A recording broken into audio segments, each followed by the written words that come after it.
So, wir stürzen uns dann auch gleich mal in eine neue Kampagne für die A-10C, und zwar die Stone Shield Kampagne. Es geht los mit Mission 1, das ist wieder so eine Art Einführungsmission. Dabei bekommen wir aber diesmal was Ordentliches vermittelt auch. Wer das alles schon kennt, kann das natürlich überspringen. Ansonsten viel Spaß beim Anschauen.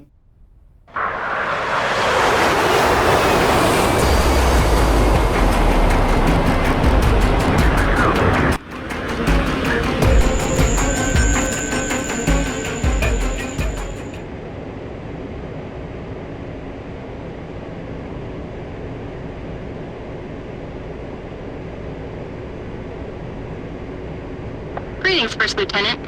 Our standards and intelligence officers have decided to test you on A-10C performance characteristics, weapons systems, and your knowledge of threat systems upon your arrival.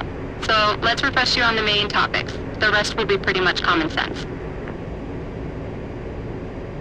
A-10C performance characteristics. Depending on loading and air temperature, rotation should generally occur around 135 knots. Your standard cruise speed is about 300 knots. And stall speed is around 120 knots, depending on payload and winds. A-10C empty weight is 24,959 pounds, or 11,320 kilograms. The maximum takeoff weight is 51,000 pounds, or 23,130 kilograms. And G limits are positive 7.3, negative 3.0. A-10C armament. The GAU-8A 30mm cannon has an effective range of 2,500 feet, which is perfect for destroying light armored vehicles and troops. When going against tanks, though, engage from behind the tank and fire at 1,000 feet or closer. Also be sure to be using a CM gun load. Rockets. Hydra 70 rockets are an area attack weapon and are great for destroying soft targets and troops. Their effective launch range is around 10,000 feet. Guided missiles. The AGM-65 Maverick air-to-surface missile is intended for armored vehicles, hardened structures, etc. There are several versions with different seekers. The range limitation will not be based on the motor, but rather the seeker's ability to lock up the target. This will generally be between 5 and 7 nautical miles. The D version has an infrared seeker with a 125-pound shaped charged warhead. This is best used against armored vehicles at night. The G version has an infrared seeker with the 300-pound penetrator warhead. This is best used against hardened structures and ships at night. The H version has a CCD seeker with the 125-pound shaped charged warhead. This is your best weapon against armored targets during daylight hours. The K version has an electro-optical seeker with a 300-pound penetrator warhead. Like the G version, this is best used against hardened targets like bunkers or ships, but during daylight hours. Unguided bombs. High explosive, Mark 82, 500 pounds, and Mark 84, 2,000 pounds. Cluster, CBU 87 and CBU 97. Training bombs, BDU 33 and 50. Laser-guided bombs, GBU 10 and GBU 12. Inertial aided and GPS-guided bombs, GBU 38, GBU 31, CBU 103, and CBU 105. Air-to-air missile. The AIM-9 has an infrared seeker with a maximum launch range up to around 5 miles. Threats. Now let's review the projected enemy threats in the AOR. Fighter aircraft include Su-27, 30, 33, 34, and MiG 25, 29, 31. In general, these aircraft use the following air-to-air missiles. The medium-range R-27R-ER has a semi-active radar seeker and a maximum launch range up to 50 nautical miles at very high altitude and at high speed. At medium altitude, the effective aircraft launch range is about 15 nautical miles. The medium-range R-27T ET has an infrared seeker and maximum fly-out launch range up to 48 nautical miles. However, the range is limited to when the seeker can lock the target, and this is usually under 10 nautical miles. The short-range R-73 has an infrared seeker and a maximum engagement range of around 10 nautical miles. At low and medium altitude, the engagement range is reduced to around 4 nautical miles. It is carried by Su-27, 30, 33, 34, and MiG-29. The medium-range R-40R has a semi-active radar seeker and maximum launch range of 15 nautical miles at high altitude. At medium altitude, the effective launch range is around 8 nautical miles. The medium-range R40T has an infrared seeker and maximum launch range of 22 nautical miles. At medium altitude, the effective launch range is between 5 and 10 nautical miles. It is carried by MiG-2531. The long-range R-33 has an inertial, semi-active, radar homing, and a maximum launch range of 65 nautical miles. The effective engagement range, though, is around 43 nautical miles. It is carried by the MiG-31. Air defense assets. The ZSU-23-4 Shilka is armed with quad-mounted automatic 23mm cannons. Its engagement range is up to 8,000 feet. The SA-19 is a self-propelled anti-aircraft weapon system that consists of 2 automatic 30mm cannons with 1,906 rounds and 8 surface-to-air guided missiles. The system can engage targets from 0 to 26,000 feet. The SA-18 is a man-portable air defense system with an infrared seeker and has a maximum engagement altitude of 15,000 feet. The SA-13 is an infrared-guided short-range surface-to-air missile system. It includes 4 surface-to-air missiles with a maximum engagement altitude of 16,000 feet. The SA-15 is a short-range surface-to-air missile system. Its armament includes 8 radar-guided surface-to-air missiles with the maximum engagement altitude of 39,000 feet. The SA-8 is a radar-guided short-range surface-to-air missile system. Its armament includes 6 surface-to-air missiles and a maximum engagement altitude of 23,000 feet. The SA-3 is a short-range surface-to-air missile system that uses radar guidance. Its armament includes 4 surface-to-air missiles on each launcher. It has a maximum engagement altitude of 59,000 feet. The SA-3 uses the low-blow radar. The SA-6 is a radar-guided, short-range surface-to-air missile system. Its armament includes 3 surface-to-air missiles on each launcher. It has a maximum engagement altitude of 52,000 feet. The SA-6 uses a single straight-flush radar system for both tracking and search. The SA-11 is a medium-range surface-to-air missile system that uses radar guidance. Its armament includes 4 surface-to-air missiles per launcher. It has a maximum engagement altitude of 82,000 feet. The SA-11 uses an engagement radar on each launcher and a separate snowdrift search radar. The SA-10 is a radar-guided, long-range surface-to-air missile system with 4 surface-to-air missiles per launcher. It has a maximum engagement altitude of 131,000 feet. The SA-10 uses the flap-lid tracking radar and Big Bird search radar. These are the main threats, knowing which will help you to save your aircraft and life.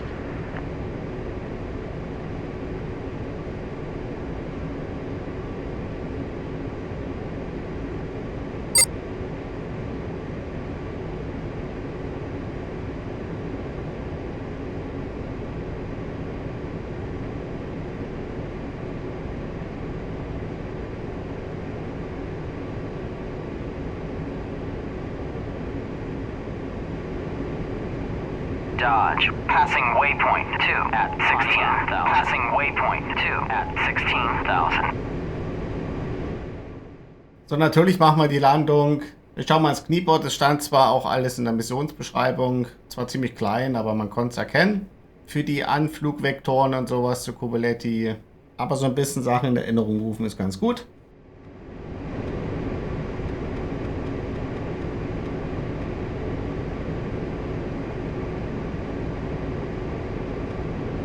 Dodge, passing waypoint 3 at 13,000.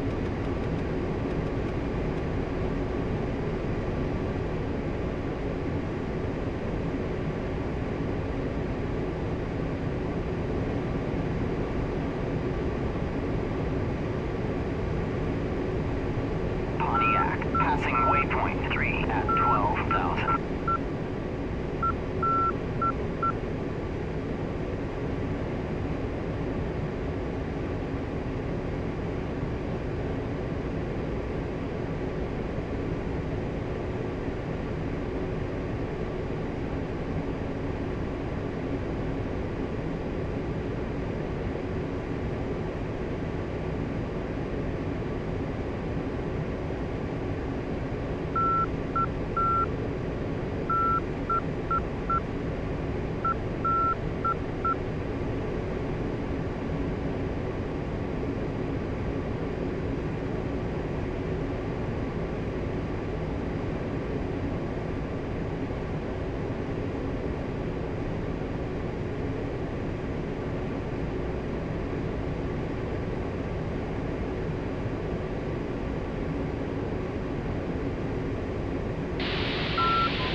Kapaleti, Colt 7-1, inbound.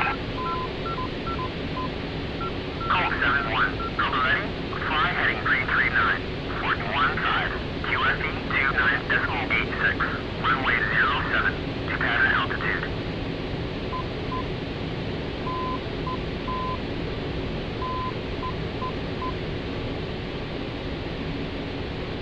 Warning, autopilot.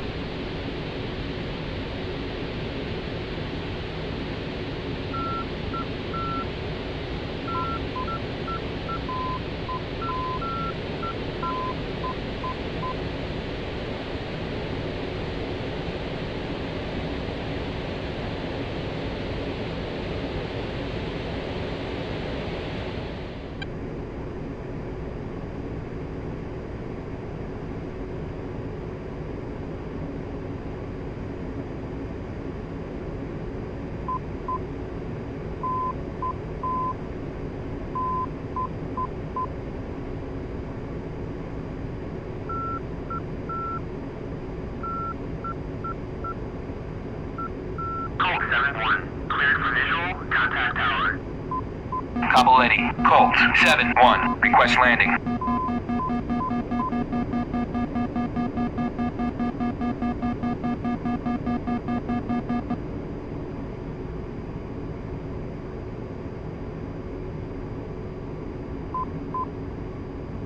Kapaleti, Colt 7-1, request landing. Colt 7-1, Kapaleti, cleared to land, runway 07, wind 070, at 3 meters per second.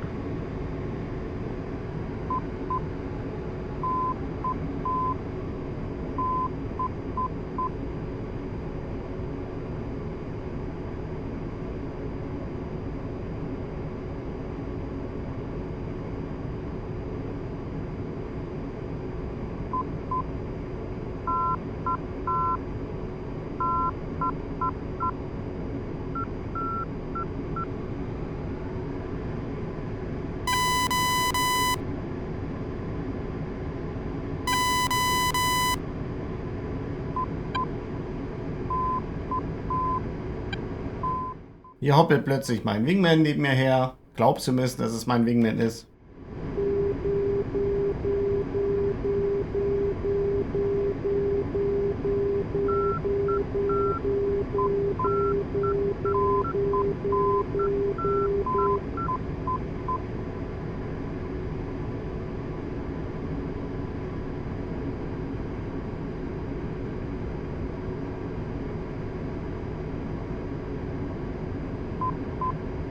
Altitude, altitude.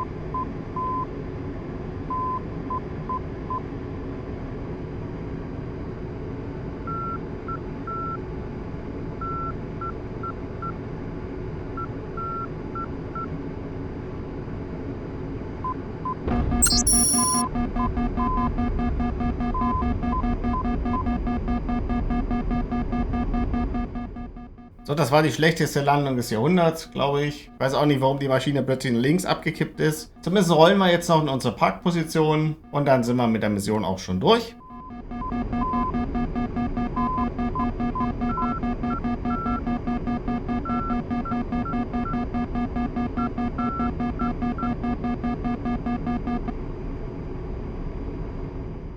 Falls sich jemand wundert, warum ich plötzlich von der Seite angerollt komme, bin einmal eine Ehrenrunde um den ganzen Flughafen gedreht. Auf der anderen Seite stehen nur die russischen Flieger und ich glaube, da sollte ich nicht hin.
So, das war schon mal ein netter kleiner Einstieg in die Kampagne. Mal schauen, was die Nachfolgemissionen so bringen. Ich hoffe, wir sehen uns dahin. Ciao, ciao.